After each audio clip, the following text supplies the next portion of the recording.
Hello and welcome everyone. इस video में आज हम स्टडी करने वाले हैं ऑन हिज ब्लाइंडनेस पोएम को, जो लिखी गई है जॉन मिल्टन के द्वारा।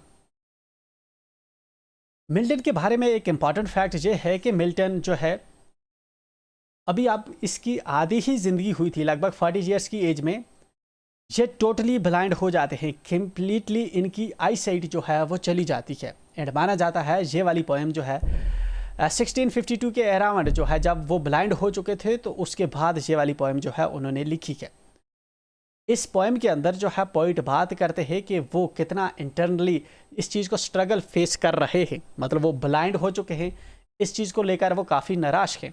एंड इससे भी ज़्यादा जो चीज़ पोएम के अंदर उनको जो है अंदर से हिट कर रही है, वो है बेसिकली कि गॉड ने उनको टैलेंट दिया था राइटिंग का, और वो ये राइटिंग गॉड के लिए करते थे। गॉड की जो है तारीफ़ किया करते थे, गॉड को ग्लोरीफाई किया करते थे अपनी राइटिंग से। क्योंकि अब पोइट ब्लाइंड हो चुके हैं, तो गॉड का ये वाला जो टैलेंट उन्होंने दिया था, जो गॉड की ही सर्विस में ये पोइट यूज़ कर रहा था, अब पोइट को शक है कि पोइट उसको यूज़ नहीं कर पाएगा। एंड देन पोइट को लगता है इसकी वजह से शायद गॉड अब नाराज़ हो जाएगा। लेकिन बाद में पोइट जो है इस चीज़ को हाईलाइट करता है पोएम के अंदर ही कि नहीं, गॉड को फ़र्क नहीं पड़ता, ठीक है, इस बात से कि मैं हार्ड वर्क करूँ या एक्टिवली उसके लिए राइटिंग करूँ।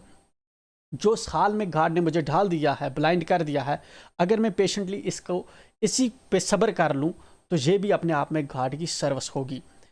इस पोएम को हम लाइन बाय लाइन जहाँ पे करेंगे स्टडी। ये अपने आप में एक सोनेट है। सोनेट होती है हमारी 14 लाइन्स की पोएम, ठीक है।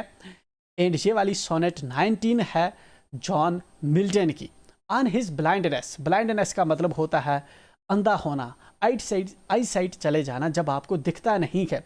ऑन हिज ब्लाइंडनेस, जब वो ब्लाइंड हो गया, उसकी ब्लाइंडनेस पर। किसकी ब्लाइंडनेस पर? पोइट की अपनी ब्लाइंडनेस पर। एनीवे, पढ़ते हैं आगे। ऑलरेडी हम इंट्रोडक्शन, बायोग्राफी वगैरह दूसरे वीडियोस में डिस्कस कर चुके हैं, एनालिसिस, थीम्स वगैरह डिस्कस्ड हैं। तो डायरेक्टली हम आ गए हैं पोएम को लाइन बाय लाइन स्टडी करने। व्हेन आई कंसीडर, कंसीडर जो है इसका मतलब होता है सोचना, ठीक है। How my light is spent, spent का मतलब है ख़त्म हो गई, ठीक है, एग्जॉस्ट हो गई, यूज्ड अप हो गई। किस तरह से?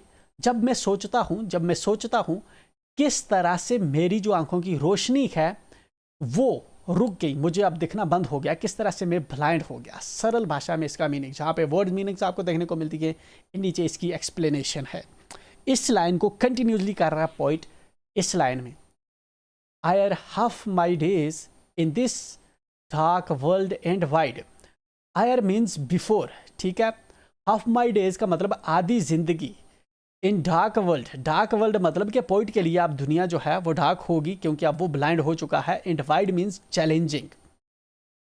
पिछली लाइन को अगर हम फिर से दोहराएं, पोइट ने कहा कि जब मैं सोचता हूं कि किस तरह से मेरी आंखों की रोशनी चली गई, पहले मेरी आधी जिंदगी के पहले दिनों में ही, और मुझे छोड़ गई पीछे एक अंधेरी दुनिया में, जो मुझे अब पूरी तरह से चैलेंजिंग लग रही है। इस चीज़ पे एम्फसाइज कर रहे हैं कि पोइट की आंखों की रोशनी चली गई है, अब जो है इनके लिए पूरी दुनिया डार्क है।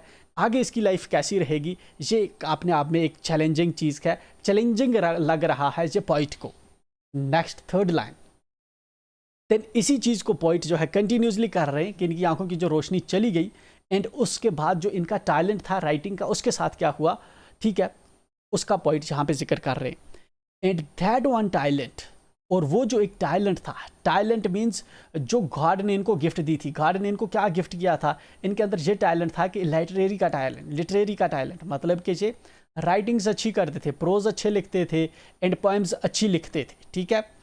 एंड बाइबल जो है, बाइबल का ये वाला पार्ट जो है कहता है कि क्रिश्चियनिटी के अंदर ये बिलीव है कि गॉड ने अगर आपको कोई चीज़ गिफ्ट दी है, ठीक है, तो आपको उस गिफ्ट को जो है गॉड की सर्विस में ही यूज़ करना चाहिए। फॉर एग्जांपल, अगर गॉड ने आपको बहुत सारे पैसे दिए हैं, तो दिन आपको उसमें से कुछ पैसे जो है गॉड की सर्विस में लगाने चाहिए। अब पोइट के पास लिटरेरी का टैलेंट है, तो ठीक है, तो पोइट ये मानता है कि ये वाला टैलेंट जो है इससे वो गॉड को सर्व करता, ठीक है, या कर रहा था। बट अब इस लाइन को पढ़ते हैं, इन दैट वन टैलेंट, और वो टैलेंट जो मेरे अंदर है, which is death to hide. Death to hide means कि अब वो जो है उसकी मृत्यु हो चुकी है, ठीक है ना, अब वो यूजलेस हो गया है, ठीक है, मतलब कि अब वो यूजलेस हो जाएगा। क्योंकि ये ब्लाइंड हो चुका है। इन दैट वन टैलेंट, जो मेरे अंदर जो लिटरेरी का टैलेंट है, which is death to hide, अब जो है उसकी मृत्यु हो गई एंड अब जो है वो हाइड हो जाएगा। किसकी वजह से? क्योंकि अब जो है ये ब्लाइंड हो चुका है एंड ये लिख नहीं पाएगा, लिटरेचर फर्दर जो है कंटिन्यूसली नहीं कर पाएगा। लॉस्ड विद मी यूजलेस, अब वो जो इस टैलेंट के बारे में ये बात कर रहा है, लॉस्ड विद मी, लॉस्ड मीज का मतलब मेरे अंदर ही हैज़ डिपॉजिटेड है, मी यूजलेस, बेकार है अब इसका टैलेंट, जो लिटरेरी का टैलेंट है वो अब इसके अंदर ही रह गया क्योंकि अब इसको दिख नहीं पा रहा, तो लिखेगा कैसे? दो माई सोल मोर बेंट, हालांकि पोइट जो है कहता है हालांकि जो मेरी रूह है, जो मेरा स्पिरिचुअल है, ठीक है ना, जो मेरा सोल है वो ज़्यादा इंक्लाइंड है। बेंट मीन्स झुका हुआ है, किसकी तरफ? कि जो इसका टैलेंट है उसका वो ये यूज़ करे, कहीं ना कहीं ये गॉड की सर्विस में उसका यूज़ करे, ठीक है। अब हालांकि यहाँ पे इस लाइन से हमें पता नहीं चल रहा है कि गॉड की सर्विस में वो यूज़ करे, आगे वाली लाइनों में ये बात हमें पता चलेगी। ये इस रेफरेंस में इसने ये बात की है, दैट माई सोल मोर बिंट, मेरा जो सोल है, हालांकि मेरे अंदर जो टैलेंट वो यूजलेस हो रहा अंदर पड़ा हुआ है, बट मेरा जो सोल है वो कहता है कि नहीं, मुझे गॉड की सर्विस करनी होगी, कुछ ना कुछ अब भी करना होगा जितना मैं कर सकता हूँ।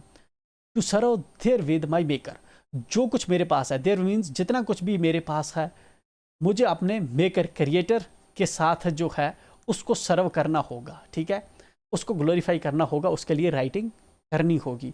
एंड प्रेजेंट, और जो भी मेरे पास इस वक्त टैलेंट बचा खुचा है, जितना मैं कर सकता हूँ अपने एंड से, डिस्पाइट कि मैं अंधा हो चुका हूँ, लेकिन मैं ऑफर कर सकता हूँ अपना टैलेंट गॉड को, प्रेजेंट कर